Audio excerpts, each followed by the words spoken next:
एक ऐसी जानकारी जो आपको हर एक सीजन काम आने वाली है।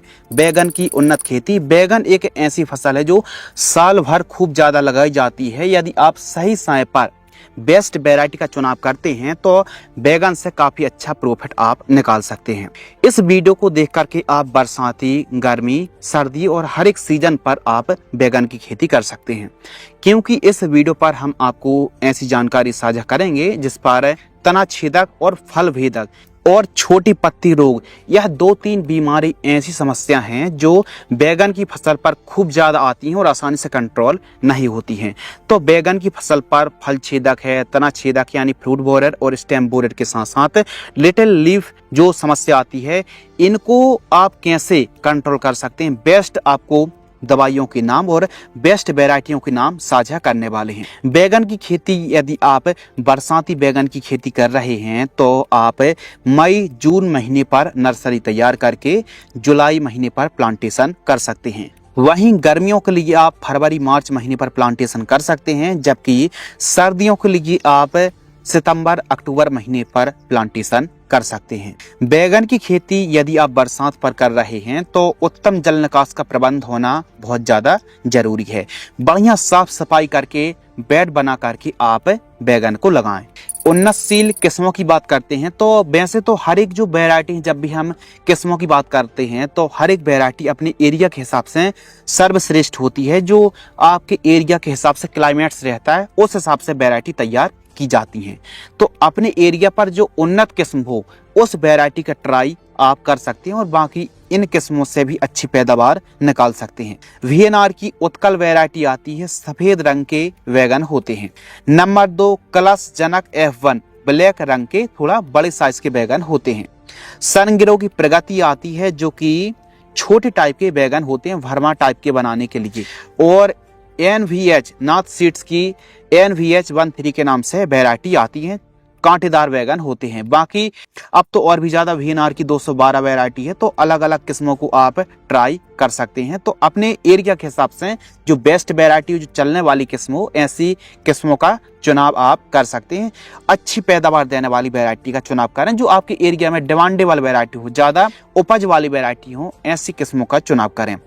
1 एकड़ में 80 से लेकर के 100 ग्राम सीड्स की रिक्वायरमेंट पड़ने वाली है। और 1 एकड़ में यदि आप सिंगल लाइन पर पौधे से पौधे की दूरी 1 से 1.5 फीट और लाइन से लाइन की दूरी, सेंटर से सेंटर की दूरी 5 से 5.5 फीट रखते हैं तो 7,000 से लेकर के 8,000 पौधे की रिक्वायरमेंट पड़ेगी। एक अच्छी उपज के लिए बैगन की खेती वेड विधि से ही करें।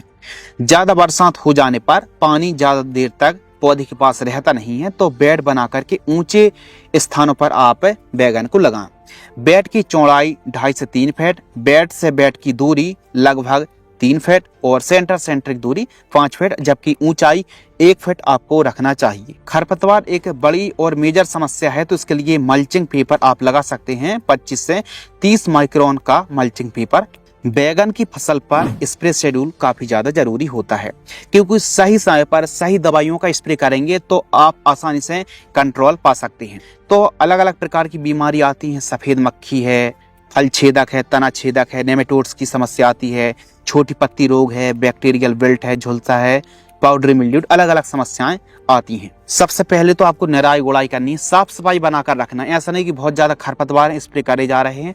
रस चूसक कीटों को आप तभी कंट्रोल कर पाएंगे, इंसेक्ट पेस्ट को, जब आपके खेत पर साफ सफाई होगी। और ट्रैप आप जरूर लगाएं, चारों साइड गेंदे की 2-4 लाइन आपको जरूर लगाना चाहिए। स्प्रे शेड्यूल पर हम चल रहे हैं तो सबसे पहले फली छेदक यानी फल छेदक फ्रूट बोरर को कंट्रोल करने के लिए बायर कंपनी की वाइगो इंसेक्टिसाइड 10 ml और एमामेक्टिन वेंजॉइट 8 से 10 ग्राम को मिक्स करके स्प्रे करें, या फिर सुमिटोमो की सुमी प्रेमपत और इसके साथ बायर की मोवेंटो एनर्जी, इन दोनों को मिक्स करके स्प्रे आप कर सकते हैं।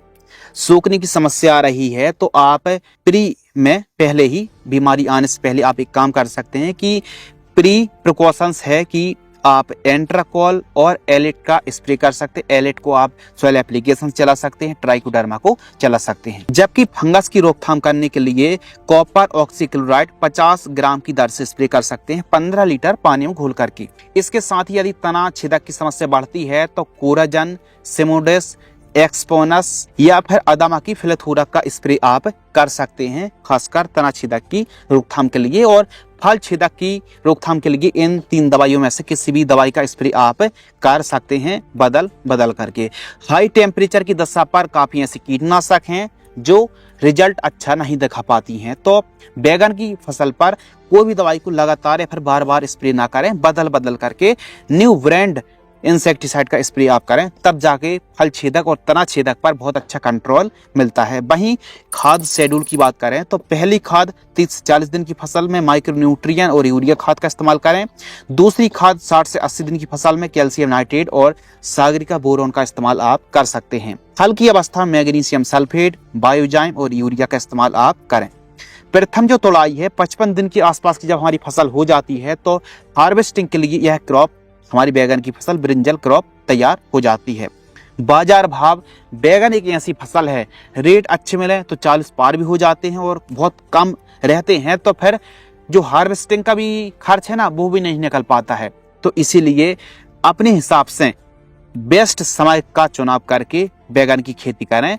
बैगन एक ऐसी फसल जो एवरेज रेट तो आपको मिल ही जाता है, इसकी पैदावार इतनी ज्यादा होती है कि कम रेट के बावजूद भी किसान भाई अच्छी कमाई कर पाते हैं। हमारे किसान भाई इस तरीके से बैगन की खेती करके काफी अच्छी मोटी कमाई कर सकते हैं। एक चीज और जो स्टार्टिंग पर काफी ज्यादा इंपॉर्टेंट था कि आप जब खेत की तैयारी कर रहे हैं, जब प्लांटेशन करने से पहले खेत की तैयारी आप कर रहे हैं, बेड तैयार कर रहे हैं, तो उस समय 3 से 4 ट्राली गोबर की खाद, 50 किलोग्राम SSP, 50 किलोग्राम DAP और 20 किलोग्राम MOP के साथ साथ 3 किलोग्राम रीजेंट अल्ट्रा का यूज जरूर करें या फिर इमिडाक्लोप्रिड जो GR फॉर्म वाला आता है। ऐसी सिस्टमिक दानेदार कीटनाशक कार्बोफ्यूरॉन जैसी सिस्टमिक कीटनाशक का इस्तेमाल आप 20 साल के समय जरूर करें ताकि दीमक की समस्या ना आए, वाइट ग्रब और अलग अलग प्रकार की जल संबंधित जो बीमारी आती हैं इनसे अच्छा कंट्रोल मिल पाए। तो इस प्रकार आप बैगन खेती बरसात के दिनों पर कर रहे हैं तो बेड बना करके बढ़िया साफ सफाई रखें, प्रॉपर स्प्रे शेड्यूल चलाएं। और भी ज्यादा स्प्रे शेड्यूल की जानकारी पाने के लिए स्पेशल बैगन की फसल पर केवल स्प्रे की जानकारी पाने के लिए आप चैनल को सब्सक्राइब जरूर कर लीजिए। हम बहुत जल्द एकदम डेडिकेटेड वीडियो स्प्रे शेड्यूल पर लाने वाले हैं, बहुत जल्द। यदि आपको यह वीडियो पसंद आती है तो वीडियो को लाइक करें, चैनल को सब्सक्राइब करें। धन्यवाद।